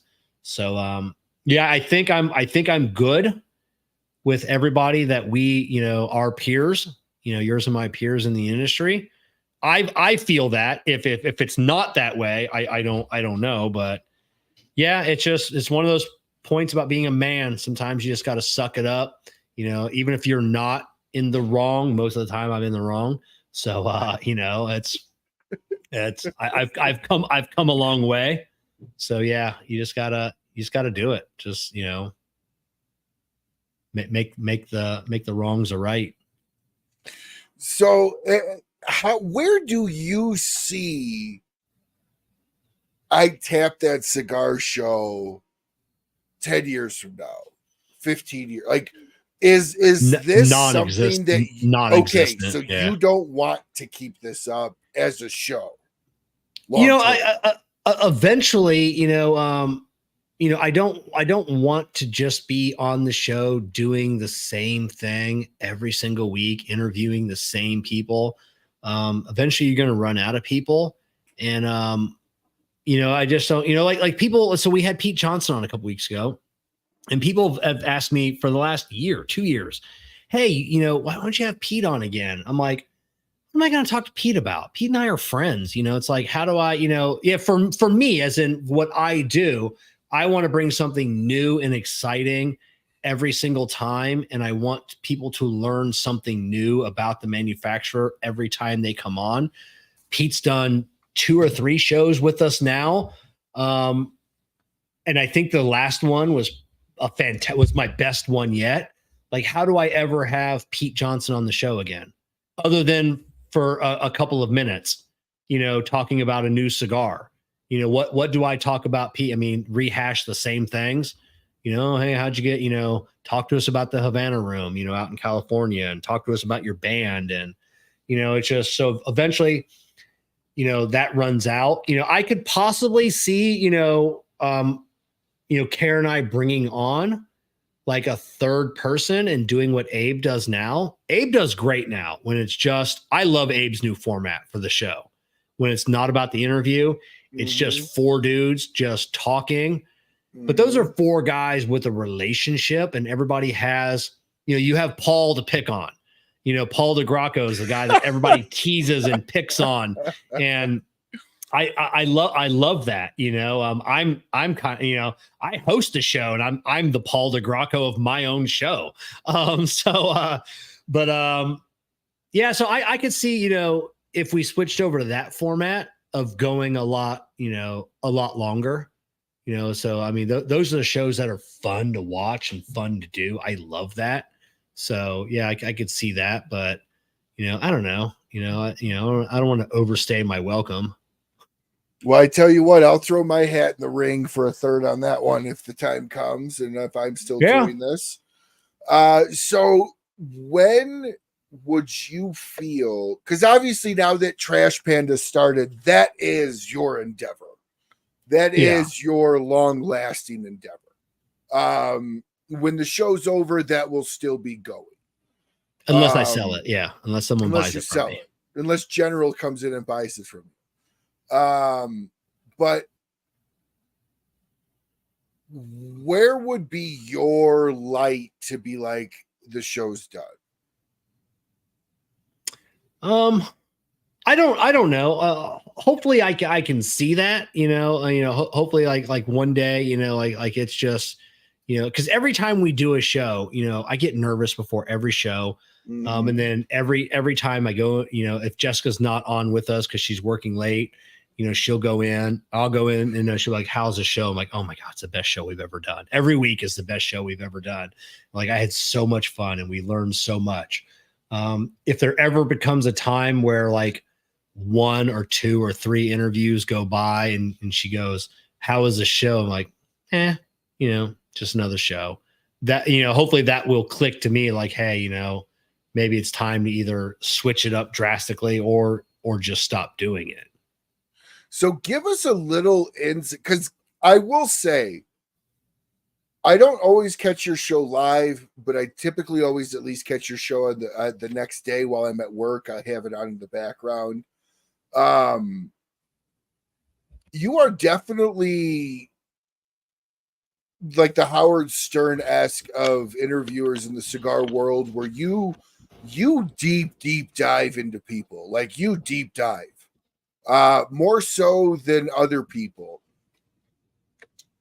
Give us a little bit of behind the scenes of your prep, your time, what goes into it. What do you do? Well, first of all, cigars are boring. Nobody wants to talk about cigars. Cigars are ultra boring. So I don't want to talk about cigars. I want to stop every single person on the street that I meet every single day. Every single customer that comes into my shop that gets a tune-up or gets a set of tires or a flat repair, I want to know their life story. I want to know what got them to the point to where they stepped into my shop that day. Every single person on there, I love a good story. And that's what I want to know from people.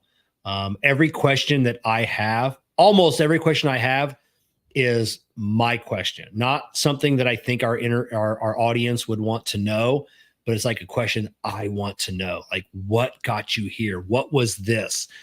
So those are the stories that everything I do, even going back to cigar reviews, every piece of content I make for Instagram, YouTube, whatever, is a piece of content that I want to enjoy. I would watch myself.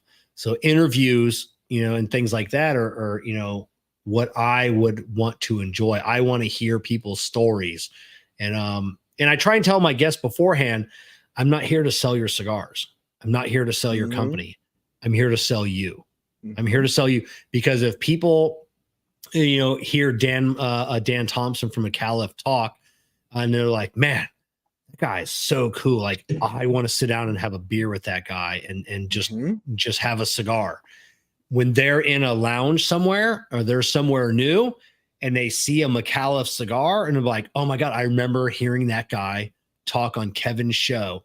He was so cool. I'm going to buy that cigar just because Dan was so cool, or whoever it is, Christian Aroa or Pete Johnson, whoever, so that's my goal, is to dive deep into their lives and figure out, how they got to that point, how they got to, where they are today. And there are so many stories, so many moments in their life that got them there, so that's what I want to know. So that's how my prep is.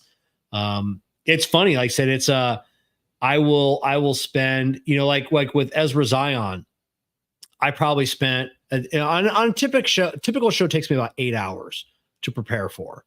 I will spend 6 hours like doing research, taking notes, and then the last 2 hours taking all of my notes and research and putting them in an order, a question sheet, to where, some, I can understand, going into, and every now and then Care Viajante will ask a question that is 9 questions below. He did that on Ezra, which is completely fine with me. I can pivot. He did that with Ezra Zion. He's like, oh, tell us about. And I'm like, damn it, Care, you have my show notes. That's 9 questions for now.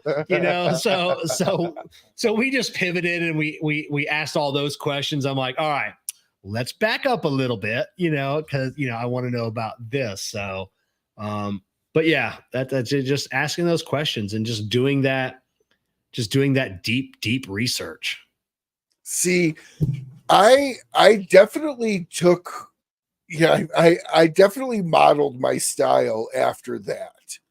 I don't like to talk product, and I let everybody know. And in fact, Bradley Rubin was like, at the end of the show, he's like, I set this show up after PCA to talk about the product, and it was like 10 minutes. He goes, I've never had somebody actually ask me questions about me on a show. Yeah. And I said, well, I said, that's really what I want to do is I want that lounge conversation, that fun. The only show I've ever prepped for was Dennis Prager. Yeah. Yeah. You have to on that. Yeah. I didn't want to be nervous and be like, blah, blah, blah, blah, you know? Yeah. But having worked with you on a few shows that you've come in and been so kind to co-host with me on, I get like a huge question sheet from Kevin and it's great. But like, it just shows that like you really do your due diligence. Me, I've been in sales 20 years. I talk for a living, so I could just go and see what path it goes down. But you definitely have a path you want to go down with your show prep. Was it always that way, or did you learn to be that way? It was kind of always that way, you know, like so my average show, I'll have, 8 to 10 pages of notes. It used to be 2 to 3, I would have a couple of questions and then just kind of wing it from there, trying to, pay attention and ask those follow-up questions, which luckily now I don't have to concentrate on as much because Care catches those. Care is a great follow-up guy. When someone asks or says something, if I don't catch it because I do have all my show notes, he'll be like, hey, you mentioned this, so that's always great. I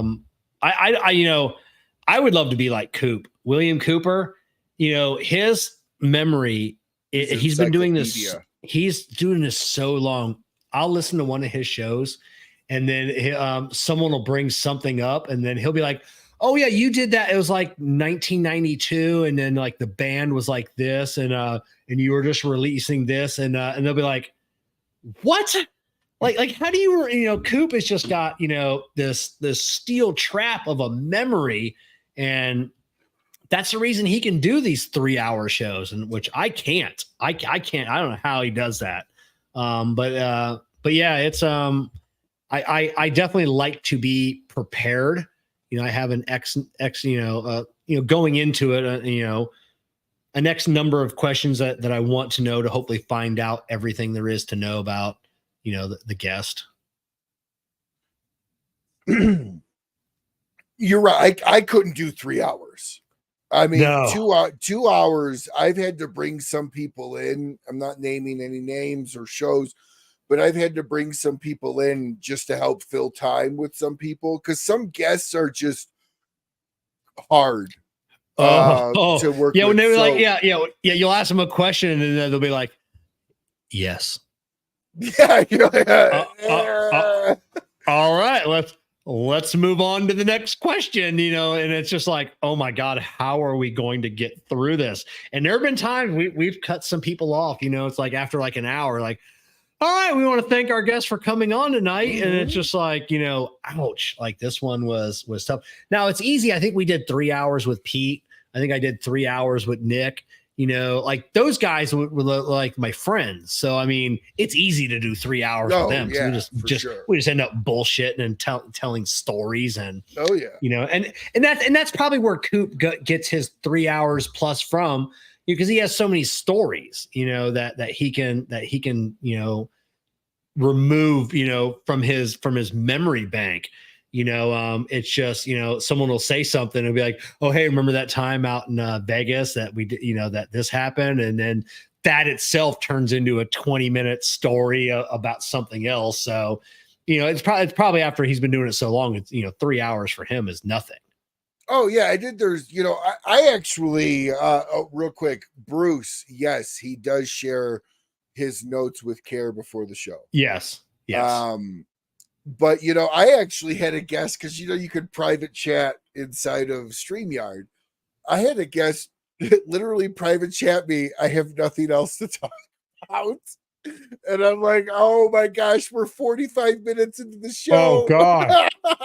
Like, oh man, okay. So those times are always a little difficult, but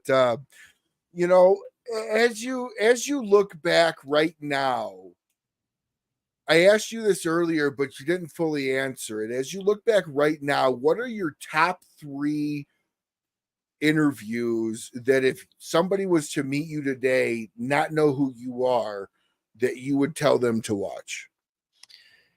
So definitely the one with Christian Aroa, is definitely top of the list. We dive deep into Christian, and we did an interview that nobody has ever done before, period.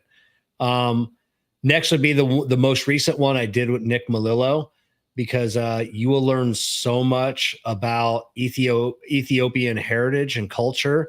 You'll learn a lot about Jamaican culture. You'll learn what a Rastafarian is, which is just blew my fucking mind when I found out the story of Rastafari. That's just, you got to watch that show, because when I found out that whole heritage, I was freaked out. So that was great. Definitely. I mean, there's so many great shows, so many good shows. And it's always, Steve Saka is always great. I love talking with Steve. Every time we do anything with Steve, it's always good. Your most expensive cigar one that you did with him. Yeah, that was my very first really interview ever. So that was a good one. You're fucking my daughter. That's all I gotta say. Like, if you know the interview, that's the best line ever. If you know.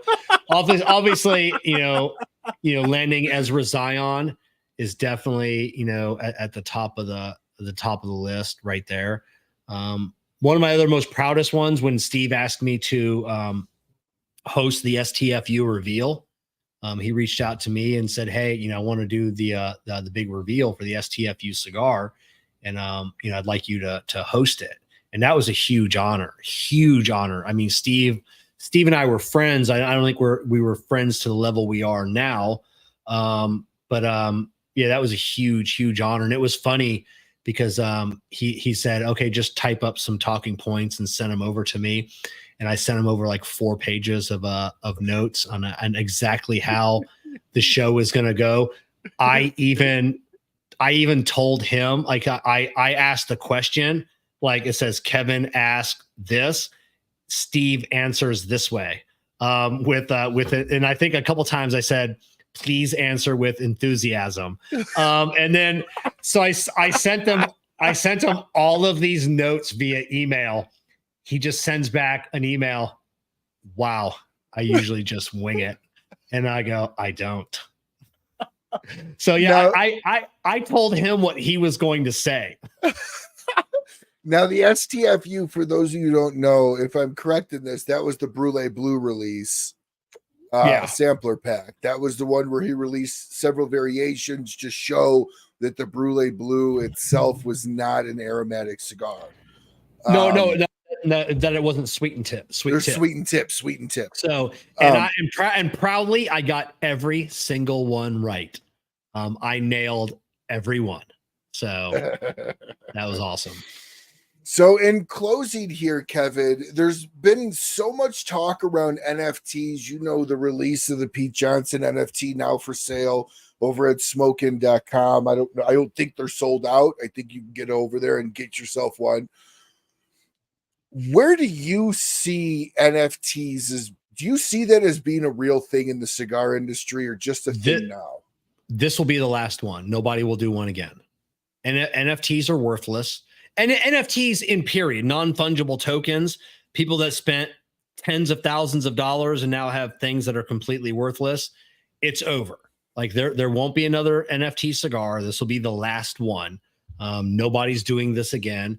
The only reason that this one was extremely successful was because it was Pete Johnson. It was Tatuaje. Now, LFD did theirs, the Golden Bull, that whole thing. That was fantastic. They took a cigar that everybody loved. It was super hot. They had their thing. They were the first to do it. That will continue to go on, selling those, but you will not see another NFT. So no Trash Panda NFT coming out anytime soon? No, not at all. Well, Kevin, as always, my friend, thank you so much for coming on the show. It was absolutely Fantastic having you on. I hope you had a great time. And everybody watching, thank you so much for tuning into another live episode of the Rocky Mountain Cigar Show here at the Smokin' Studios. Big shout out to all the sponsors really quick. BAMF Cigars, ROCF Cigars, Kristoff Cigars, Karen Berger Cigars, Sagrado, New Air Humidors, Micallef, Big Sky, Cornell and Diehl, as well as Dunbarton Tobacco and Trust. Tonight on the show, I drank the Axe and the Oak, cask strength. And always, always, always big shout out to the first person that ever believed in me in this industry, that ever gave me my first shot, Abe DeBabna over at smokin.com. Kevin, you've been with me from almost literally day one. Always appreciate your friendship. Love you, brother. Thank you so much for coming on. And until we see you both, or until we see you all again, smoke what you like, smoke as often as you can. Have a great, great rest of your week. Bye, everyone. Take care. See you.